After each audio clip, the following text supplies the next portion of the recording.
Today I'm here to show you my junk journal that I made in the October One Box Junk Journal Challenge with Dearjuliejulie. Design team hashtag is hashtag #PoppiesVIP. So with this challenge we had to do, it was called the 5 and Dime. So we had to make either 5 or 10 items of each of the required 14 items. So here are 4 of the mini notebooks, and here is my journal.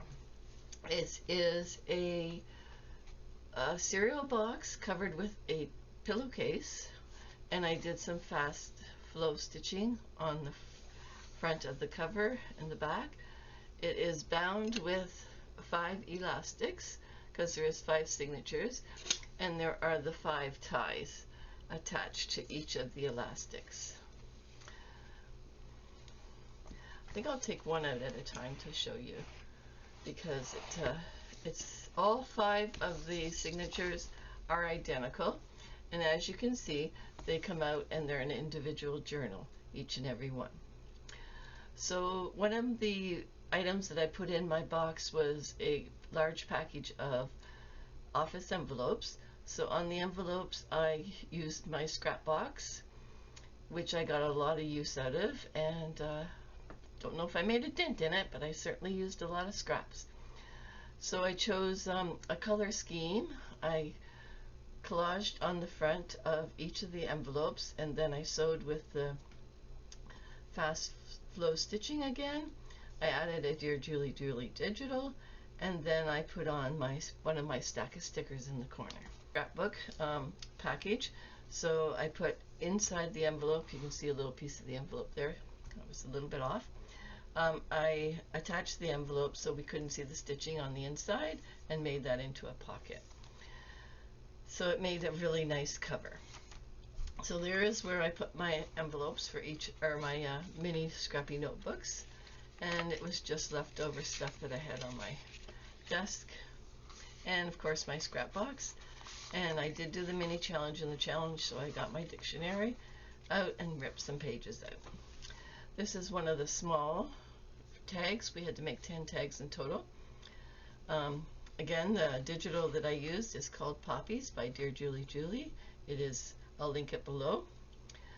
I used the antique ribbon tie. I was supposed to use it 5 times, but I think I used it over 10 times. It's a beautiful cover page here with the digital. I printed 3 of the digitals for each of the signatures. I did 2 in regular print, and then I did 1 in draft. So then I had some leftover paper from one of the bag. One of the gifts I got to unlock was some packaging, so I used a paper bag for that. And this is my paper bag page. This is an envelope page. I had some wallpaper in my box, so this is the wallpaper, which I made. I put one of the edges. There's edges and tabs, so this is an edge. I used the I had 6 total doilies. I used 1 in each page, and the leftovers I used to part as my collage. Inside here I put some different cards. I had some homemade paper, so I used some homemade paper to cover some.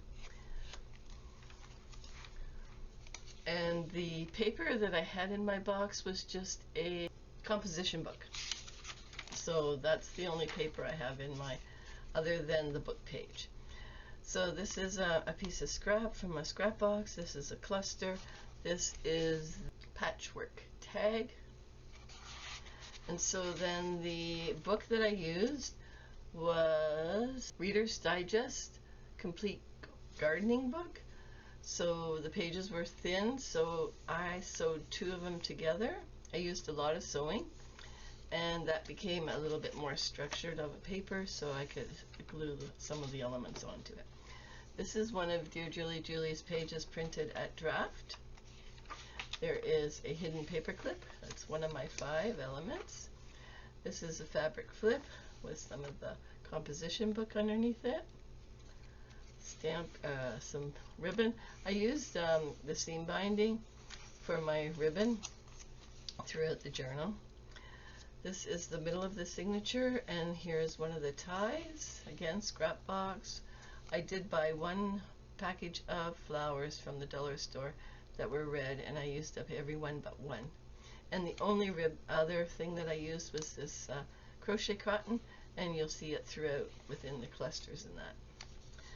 This is a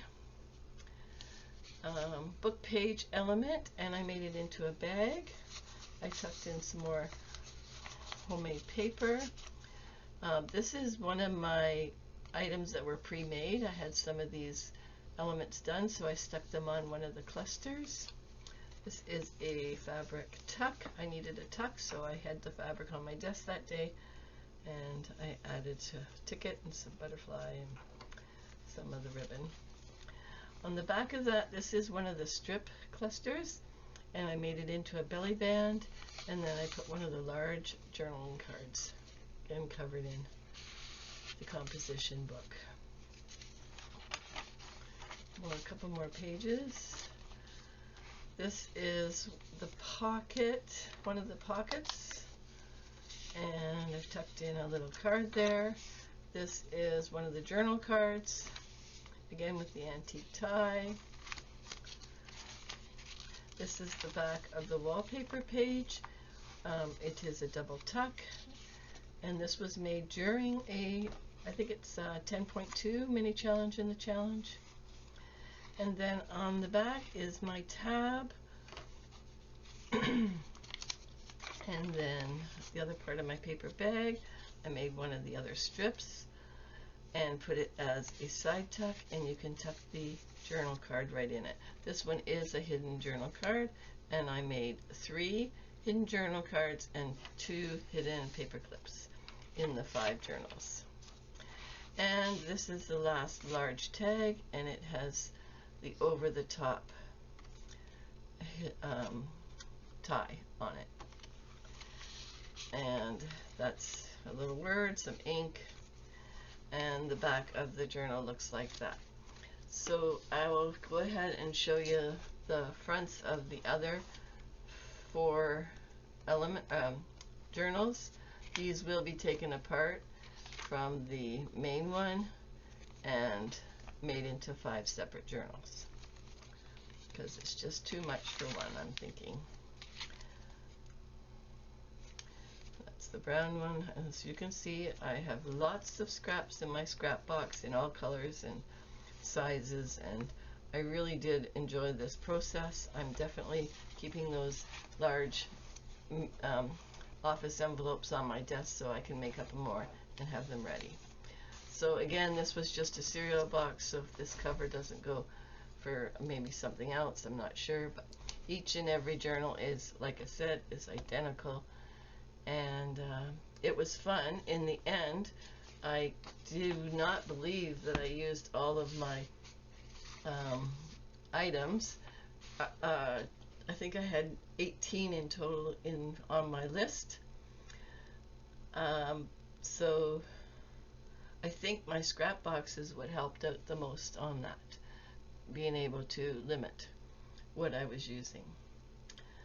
So thank you very much for watching, and thank you, Julie, for another great challenge, and I'm looking forward to November. Bye bye now.